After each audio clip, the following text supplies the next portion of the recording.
स्वामी समर्थांनी जमिनीवर पाणी उडवलं आणि पुढच्याच क्षणी पाण्यातूनच तेज प्रकट झालं. अक्कलकोट. थंडीचा कडाक्याचा दिवस होता. वाऱ्याने अंग थरथरत होतं. स्वामी समर्थ एका साध्या झोपडीत शांत बसले होते. आजूबाजूला काही भक्त होते, पण ना लाकूड, ना विस्तव, ना शेकोटी पेटवायचं साधन. एक भक्त व्याकुळ होऊन म्हणाला, स्वामी, थंडी खूप आहे, काहीतरी उपाय करा. स्वामी समर्थांनी डोळे उघडले.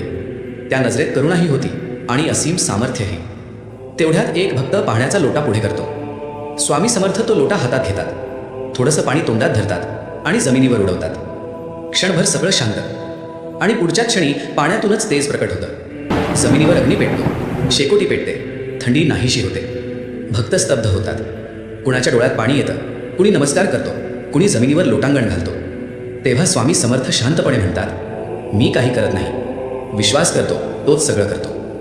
त्या दिवशी भक्तांना समजतं, स्वामी समर्थांचा चमत्कार अग्नीचा नव्हता, तो श्रद्धा पेटवणारा होता.